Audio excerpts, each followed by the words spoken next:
Hi గారు, welcome to our channel. ప్రస్తుతం మనతో పాటు భరద్వాజ్ గారు సీనియర్ జర్నలిస్ట్ ఉన్నారు. వారితో ఒకసారి మాట్లాడదాం. సార్ నమస్కారం. సార్ నమస్తే అండి. సార్, డైరెక్టర్ త్రివిక్రమ్ గారి పైన ఇప్పుడు హిందూ సంఘాలు ఫైర్ అవుతున్నాయని చెప్పేసి వార్తలు వస్తున్నాయి. సార్, అసలు నువ్వు మనిషివేనా అన్నట్టు కూడా కామెంట్స్ చేస్తున్నట్టుగా కూడా తెలుస్తుంది. మరి హిందువుల మనోభావాలు దెబ్బతీసే విధంగా ఏ విధంగా త్రివిక్రమ్ గారు ప్రవర్తించారు, ఎందుకు వీళ్ళు ఫైర్ అవుతున్నారు? మరి రీసెంట్ గా మనం చూసాం కీరవాణి గారి విషయంలో కూడా అదే జరిగింది. మరి ఇప్పుడు త్రివిక్రమ్ గారి విషయంలో అసలు ఏం జరిగింది సార్, ఎందుకు ఫైర్ అవుతున్నారు? కీరవాణి గారు కూడా వేరండి. అంటే ఆయన ఎక్కడో మాట్లాడాడు, ఆ మాట్లాడిన దాని మీద ఆవేశం.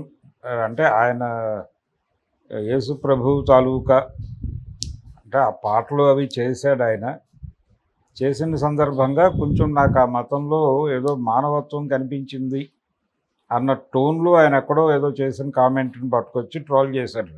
అంటే ఈ ట్రోలర్స్కి రోజువారీ కార్యక్రమం, ఎవరో ఒకళ్ళని పట్టుకొని అటాక్ చేస్తే తప్ప వాళ్ళకి జీతాలు వెళ్ళవు. ఓకే, అంటే వాళ్ళ పెర్ఫార్మెన్స్ ఆధారంగా వాళ్ళకి పేమెంట్లు ఉంటాయి. కాబట్టి పెర్ఫామ్ చేయడానికి సొసైటీలో ఎవరినైనా పట్టుకుని దాడి చేస్తారు. దాడి చేయటమే ప్రోగ్రామ్గా, ఏ రోజు కంటెంట్ ఆ రోజు వెతుక్కోవడమే వాళ్ళు కూడా, మీడియా లాగానే దాదాపుగా. ఇటువంటి కండిషన్లో వాళ్ళకి వెతుకులాటలో బహుశా నేను అనుకోవడం ఇది దొరుకుంటుంది. అంటే ఆయన ఏదో సినిమాలో జులాయి అనుకుంటాను మేబీ, ఆ సినిమాలో రాజేంద్ర ప్రసాద్ గారు ఏదో దైవ ప్రార్థన చేసుకుంటూ ఉన్న ఫోటోలో ఆయన పూజ చేస్తున్న దేవుళ్లలో హిందూ దేవతల మధ్యలో ఒక పక్కన యేసుప్రభు ఫోటో కూడా ఉన్నట్టుగా ఉంది. అలా పెడతావా నువ్వు అనేది వీళ్ళ గొడవ.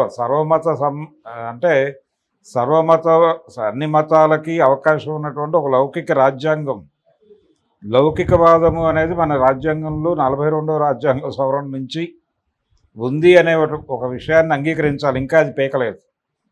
అంటే కాన్స్టిట్యూషన్ని పూర్తి స్థాయిలో హైందవీకరించడం అనే పని ఇంకా జరగలేదు. కాబట్టి స్టిల్ మన రాజ్యాంగం సెక్యులర్ రాజ్యాంగం అనే అనుకోవాల్సి ఉంటుంది. ఒకవేళ అలా అనుకుంటే ఆ ఫోటో అక్కడ పెట్టడం తప్పేమీ కాదు.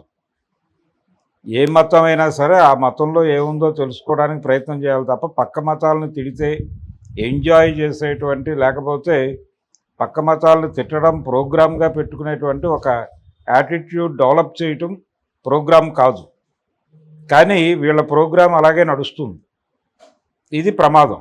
ఈ ప్రమాదంలో హిందూ మతం ఉంది. ఇప్పుడు ఈ యాటిట్యూడ్ని హిందుత్వ అనుకుంటే, ఈ హిందుత్వ అనేటువంటి యాటిట్యూడ్ వలన హిందూ మతానికి ప్రమాదం ఉంది. ఇది మనం పదే పదే చెప్తూ వస్తున్నాం. ఈ చెప్తూ వస్తున్నటువంటి పరిణామ క్రమంలోనే ఇప్పుడు ఇది జరుగుతోంది. అందుకని ఇది ఈజీ వ్యవహారం కాదు. వీళ్ళని హ్యాండిల్ చేయటం కూడా ఇది చాలా జటిలమైనటువంటి గొడవ. వీళ్ళు ఇలా దాడి చేస్తున్నారు అని చెప్పేసి చూసి పక్కకి తప్పుకోవడం తప్ప చేయగలిగింది లేదు. నాది రెండో అనుమానం ఏంటంటే, అది నా పర్సనల్ డౌట్, మెయిన్ స్ట్రీమ్ మీడియాలో కూడా ఇలాంటి కార్యక్రమాలు జరుగుతున్నాయేమో అనేది ఒక సందేహం. మెయిన్ స్ట్రీమ్ మీడియాలో ఇలాంటివి జరుగుతున్నాయంటే నా ఉద్దేశం ఏంటంటే, ఇలాంటివి కనిపెట్టి హిందూ సంఘాలు ఇలా దాడి చేస్తున్నాయి ఫలానా వ్యక్తి మీద అని ఒక వార్త రాయటం తేలికే. ఇప్పుడు త్రివిక్రమ్ శ్రీనివాసు అనే మనిషిని తీసుకొని అతని సినిమాలో ఇది ఉంది అని ఎవరో కనిపెట్టి ఉండొచ్చు. కనిపెట్టిన తర్వాత ఈ రెండు క్లబ్ చేసి ఒక వార్త రాయొచ్చు అనే ఐడియా ఇంకెవరికో వచ్చి ఉండొచ్చు. ఇది తాము మాట్లాడితే ఇబ్బంది కాబట్టి హిందూ సంఘాలు దాడి చేస్తున్నాయని ఒక మాట అనేస్తాయి. ఈ వార్త చూసి కూడా వాళ్ళు దాడి చేయొచ్చు. వీళ్ళకి కొంత వ్యూవర్షిప్ వస్తుంది. ఇదంతా ఏంటంటే ఒక రకంగా పబ్లిక్ అటెన్షన్ని గ్రాప్ చేసే ప్రోగ్రాం. పబ్లిక్ అటెన్షన్ని గ్రాప్ చేయడానికి ఏం చేయడానికన్నా సిద్ధపడే ఒక గందరగోళపు స్థితిలో ప్రసార మాధ్యమాలు అన్నీ ఉన్నాయి. అందుకని ఈ తరహా దాడులు జరుగుతున్నాయని కూడా అనుకోవచ్చు. ఇవన్నీ అర్థం చేసుకోలేనంత అర్భకుడేం కాదు అతను త్రివిక్రమ్. తన సినిమాల్లో ఆయన చాలా ఫండమెంటలిస్టు. ఆయన ఫండమెంటలిస్టిక్ ఐడియాలజీ ఆయన సినిమాల నిండా ప్రతిధ్వనిస్తూనే ఉంటుంది. ఆయన్ని కాదనుకోవడం ఒక రకంగా వాళ్ళు చేస్తున్న తప్పు. ఆయన తన సినిమాల ద్వారా హిందుత్వాన్ని ప్రమోట్ చేశాడు. ఆయన దానికి పెద్దగా లోతుల్లోకి వెళ్లాల్సినటువంటి అవసరం కూడా లేదు. అలవైకుంఠపురం అనే ఆయన చివరి పెద్ద హిట్ సినిమా, ఆ సినిమా ఇంటి గుట్టు అనేటువంటి ఒక ఎన్టీ రామారావు గారి సినిమాకి రీమేక్. ఆ ఒరిజినల్ సినిమాలో చెప్పినటువంటి అభ్యుదయ అంశాన్ని తీసేసి దానిలో సాంప్రదాయాన్ని నింపి సినిమా తీశాడు. అంటే ఒరిజినల్లో ఇద్దరు పిల్లలు మారిపోతారు. ఇండిగుట్టు సినిమాలో కూడా పిల్లలు మారిపోతారు. అంటే ఇది వాంటెడ్గా ఒక దొంగ చేస్తాడు. అంటే నా భార్య ప్రెగ్నెంటు కాబట్టి నాకు శిక్షలో కొంత తగ్గించండి అనే పద్ధతిలో జడ్జి గారిని ప్రాధేయపడతాడు. ప్రాధేయపడితే ఇంకో దొంగని కంటున్నావా నువ్వు అన్న పద్ధతిలో మాట్లాడతాడు. అంటే పుట్టుక నిర్ణయిస్తుంది అతని జీవితాన్ని అన్న టోన్లో మాట్లాడినప్పుడు ఇతను జైల్లో నుంచి తప్పించుకుని వెళ్ళి తన కొడుకుని తీసుకెళ్ళి ఆ జడ్జి గారి ఇంట్లో పడుకోబెట్టి ఆ జడ్జి గారి కొడుకుని తీసుకొచ్చి తన ఇంట్లో పెడతాడు. వీళ్ళిద్దరూ పెరిగి పెద్ద అయిన తర్వాత అక్కడ పెరిగిన జడ్జి గారి ఇంట్లో పెరిగిన దొంగ కొడుకు పోలీస్ ఆఫీసర్ అవుతాడు. ఇక్కడ పెరిగిన జడ్జి గారి కొడుకు దొంగ అవుతాడు. దొంగ అయిన తర్వాత ఈ దొంగని ఆ పోలీసు పట్టుకొని చంపేసే ప్రయత్నం చేస్తాడు. అప్పుడు తిరిగి ఈ జడ్జి గారి దగ్గరికి ఈ కేసు వెళ్తుంది. వెళ్ళినప్పుడు ఆయన సీరియస్గా రియాక్ట్ అవుతాడు. రియాక్ట్ అయ్యి నేను ఎప్పుడో చెప్పాను కదా ఇలాగే జరుగుతుందని. అప్పుడు ఈ దొంగ చెప్తాడు వాడి ఇంటికి వెళ్ళి, అమ్మాయి కూడా నువ్వు శిక్ష వేసింది నీ కొడుకే, నా కొడుక్కి కాదు, నా కొడుకే నీ కొడుకుని పట్టించాడు. వాడి పెంపకం డిసైడ్ చేస్తుంది, పుట్టుక కాదు. ఎక్కడ పెరిగాడు అనే దాన్ని బట్టి వాడి వాతావరణం ఉంటుంది తప్ప పుట్టుకలు నిర్ణయించవు అని ఒక క్లాస్ చెప్పి అతన్ని జ్ఞానపరిచి వచ్చేస్తాడు.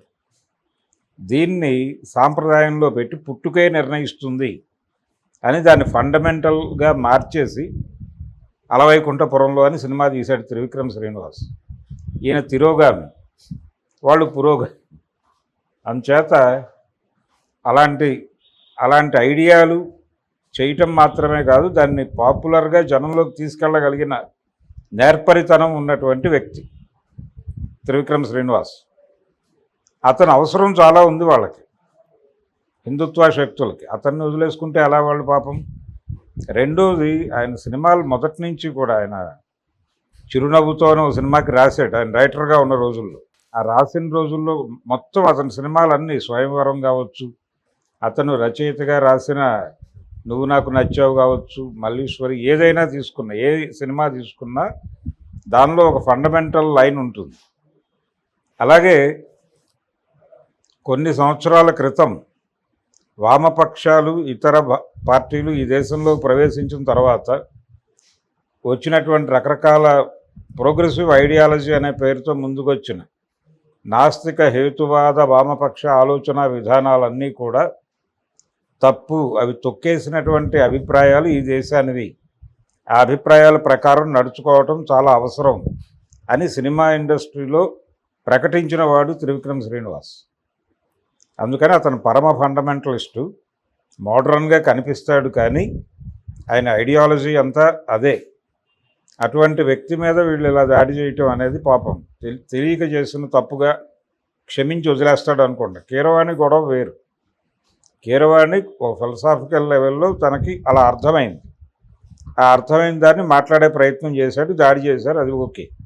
కానీ ఇది మెయిన్ స్ట్రీమ్ మీడియా క్రియేషన్ అనేమో అనుకుంటున్నాను నేను. అంటే వాళ్ళు ట్రోల్ చేస్తున్నారు అని అనిపించింది, రాస్తారు. ఇతని చరిత్ర ఏమిటి, ఇతని గొడవ ఏమిటి, ఇతని ఐడియాలజీ ఏమిటి, ఇంత చెక్ చేసి ఉండరు. అతను తీసిన సినిమాలో కొంచెం ఆర్డ్గా కనిపించింది ఓ ముక్క, అది జనరల్గా ఫేస్బుక్లో అక్కడ పెడుతూ ఉంటారు. ఇదేమిటి ఇతని సినిమాలో ఇలాంటి షాట్ వచ్చేసింది అని. అది సరదాగా నవ్వుకోవడానికి వాడతారు. దాన్ని థియరిటైజ్ చేసి దాన్ని ఒక వార్తగా వేసేసరికి ఇప్పుడు మనం మాట్లాడుకోవాల్సి వస్తుంది.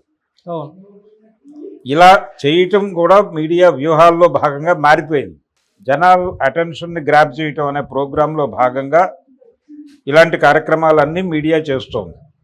అలా మీడియా విన్యాసంలో భాగంగా త్రివిక్రమ్ అనేవాడు ఆయన ఏదో హిందుత్వం మీద దాడి చేసినట్టు, ఆయన మనిషా కాదా అని వాళ్ళు మాట్లాడటం, అంత మాత్రం చేత అతనేదో ప్రోగ్రెసివ్ అని ప్రపంచం అనుకోవడం, ఇలాంటి ఒక కల్పనాత్మక జగత్తులోకి జనాలను తీసుకెళ్లే ప్రయత్నం ఆ వార్త.